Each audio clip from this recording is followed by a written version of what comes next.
Hello, അസ്സാമു അലൈക്കും. Welcome back. ഇന്ന് നമ്മുടെ എംബ്രോയ്ഡറി ക്ലാസ്സിൻ്റെ മൂന്നാമത്തെ ക്ലാസ്സും അതുപോലെ തന്നെ മൂന്നാമത്തെ സ്റ്റിച്ചസ് ആണ് ഇവിടെ പഠിപ്പിക്കുന്നത്.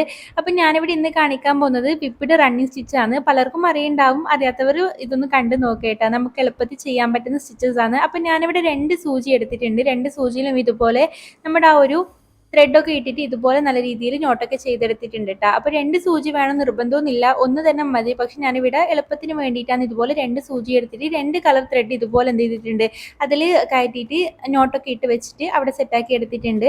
അപ്പോൾ നമുക്ക് ആദ്യം തന്നെ എന്ത് ചെയ്യുക, വിപ്പിഡ് റണ്ണിങ് സ്റ്റിച്ചിന് വേണ്ടിയിട്ട് ഒരു ലൈൻ ഇതുപോലെ ഞാനിവിടെ ഒന്ന് വരച്ചു കൊടുക്കുന്നുണ്ട്.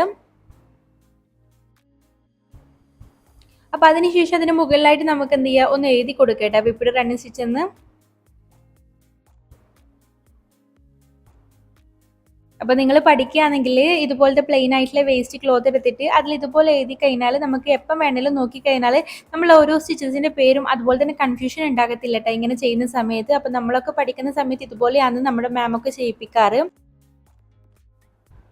അപ്പം നമുക്ക് വിപ്പിഡ് റണ്ണിങ് സ്റ്റിച്ച് ചെയ്ത് തുടങ്ങാം. അപ്പോൾ ആദ്യം തന്നെ നമ്മുടെ ആ ഒരു ലൈന് ഫുള്ളായിട്ട് ഇതുപോലെ റണ്ണിങ് സ്റ്റിച്ച് ചെയ്ത് കൊടുക്കണം. അപ്പം ഞാൻ ഇവിടെ റണ്ണിങ് സ്റ്റിച്ച് എങ്ങനെയാണ് ചെയ്യുന്നത് ഡീറ്റെയിൽ ആയിട്ട് പറയുന്നില്ല, കാരണം ഓൾറെഡി നമ്മൾ ആ ഒരു ക്ലാസ് 1 റണ്ണിങ് സ്റ്റിച്ച് എങ്ങനെയാണ് ചെയ്യുന്നതിലെ വീഡിയോ ഇട്ടിട്ടുണ്ട്. അപ്പോൾ അറിയാത്തവരുണ്ടെങ്കിൽ അത് പോയി കണ്ടു നോക്കേട്ടാ. അപ്പോൾ ആ ഒരു ലൈന് ഫുള്ളായിട്ട് ഇതുപോലെ റണ്ണിങ് സ്റ്റിച്ച് ചെയ്ത് കൊടുക്കാം.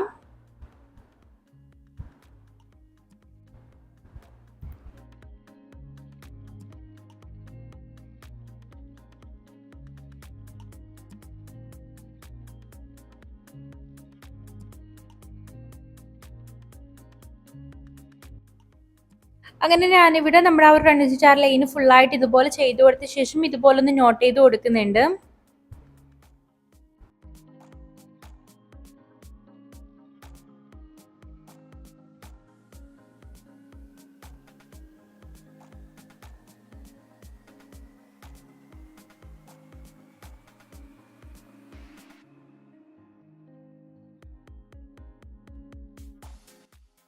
അങ്ങനെ നമ്മുടെ ആ ഒരു നോട്ട് ഇതൊക്കെ കൊടുത്ത ശേഷം നമ്മൾ എന്ത് ചെയ്യുക, നമ്മുടെ ആ ഒരു രണ്ടാമത്തെ ത്രെഡ്, അതായത് ഞാനിവിടെ ബ്ലാക്ക് ത്രെഡ് എടുത്തിട്ട് ഇതുപോലെ നമ്മുടെ ആ ഒരു സൂചിയിൽ കോർത്തിട്ടില്ലേ, അത് എടുത്തിട്ട് എന്ത് ചെയ്യുക, നമുക്ക് ആ ഒരു റണ്ണിങ് സ്റ്റിച്ച് നമ്മൾ സ്റ്റാർട്ട് ചെയ്ത ആ ഒരു പോയിന്റ് ഉണ്ടാവില്ലേ, ആ ഒരു പോയിന്റിലൂടെ തന്നെ പുറത്തേക്ക് ഇതുപോലെ കുത്തിയെടുക്കാം.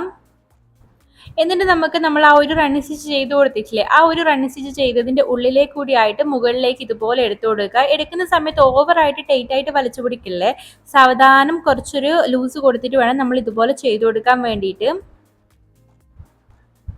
അപ്പോൾ നമ്മൾ താഴ്ന്ന് മുകളിലേക്ക്, മുകളിൽ നിന്ന് താഴേക്ക് ഇതുപോലെയാണ് നമ്മൾ ചെയ്ത് കൊടുക്കേണ്ടത്. അപ്പം ഞാനിവിടെ പെൻസിലോട് കറക്റ്റ് കാണുന്നില്ല, അതുകൊണ്ടാണ് ഇതുപോലെ പെന്നോടൊന്ന് ചെയ്ത് കാണിക്കുന്നത്. നമ്മൾ ആ ഒരു കറുത്ത ത്രെഡ് എന്ത് ചെയ്യുക, ഇതുപോലെ മുകളിലേക്ക് എടുക്കാം. മുകളിൽ നിന്ന് അടുത്ത ആ ഒരു റണ്ണിങ് സ്റ്റിച്ചിലൂടെ താഴേക്ക് കൊണ്ടുവരാം. മൂന്നാമത് ഇന്ന് മുകളിലേക്ക്, നാലാമത് താഴോട്ട് എന്ന രീതിയിൽ വേണം നമ്മൾ ഇതുപോലെ എടുക്കാൻ വേണ്ടിയിട്ട് കേട്ടോ.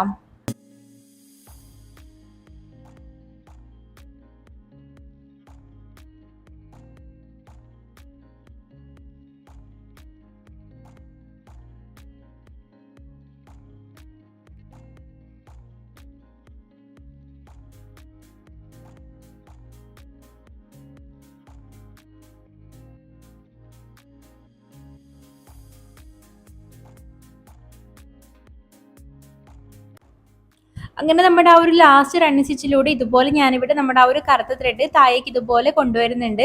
അപ്പം വലിക്കുന്ന സമയത്ത് ടൈറ്റ് ആവാതെ നോക്കുക, കുറച്ച് ലൂസിലൊന്ന് വലിച്ചു കൊടുക്കുക കേട്ടോ. എന്നിട്ട് നമ്മൾ ആ ഒരു ലാസ്റ്റ് നമ്മുടെ ആ റണ്ണിങ് സ്റ്റിച്ച് എൻഡ് ചെയ്ത ആ ഒരു സ്ഥലമില്ല, ആ ഒരു പോയിന്റിലൂടെ താഴേക്ക് ഇതുപോലെ ഒന്ന് കുത്തി കൊടുക്കാം. എന്നിട്ട് നമ്മൾ എന്ത് ചെയ്യുക, നോട്ട് ചെയ്ത് കൊടുക്കുക കേട്ടോ. നോട്ട് ചെയ്യുന്ന സമയത്ത് ഓവറായിട്ട് ടൈറ്റ് ആക്കിയിട്ട് കറുത്ത ത്രെഡ് വലിക്കാൻ പാടില്ല. അങ്ങനെ ചെയ്യുന്ന സമയത്ത് നമുക്ക് ആ ഒരു വൃത്തി കിട്ടത്തില്ല കേട്ടോ ആ ഒരു സ്റ്റിച്ചിൻ്റെ. അപ്പം ടൈറ്റ് ആക്കാതെ കുറച്ചൊന്ന് ലൂസാക്കിയിട്ട് വേണം നമ്മൾ എല്ലാ ഒരു റണ്ണിങ് സ്റ്റിച്ചിൻ്റെ ഉള്ളിലൂടെയും കയറ്റി വിടാൻ വേണ്ടിയിട്ട്. ഇനി നമുക്ക് എന്ത് ചെയ്യാം, ലാസ്റ്റ് ആയിട്ട് ഇത് നോട്ട് ചെയ്ത് കൊടുക്കുക കേട്ടോ. അപ്പം നമുക്ക് വളരെ ഈസി ആയിട്ട് നല്ല ആ ഒരു നെക്ക് പാർട്ടിനായാലും അതുപോലെ തന്നെ സ്ലീവിൻ്റെ ആ ഒരു കൈയിൻ്റെ ഭാഗത്തായിട്ടും എങ്ങനെ വേണമെങ്കിലും നമുക്കിത് നല്ല രീതിയിൽ ഡിസൈൻ ചെയ്യാൻ പറ്റും. അതുപോലെ മോട്ടിഫിലും കാര്യങ്ങളിലൊക്കെ നമുക്ക് ഫ്ലവറിൽ ആ ഒരു ഫ്ലവറിൻ്റെ ഔട്ട്ലൈൻ കൊടുക്കാനൊക്കെ നമുക്ക് ഈ ഒരു സ്റ്റിച്ച് നമുക്ക് യൂസ് ചെയ്യാൻ പറ്റും കേട്ടോ. അപ്പോൾ ഞാൻ കുറച്ച് മോട്ടിവ്സ് ഞാൻ നിങ്ങൾക്ക് കാണിച്ചു തരാം.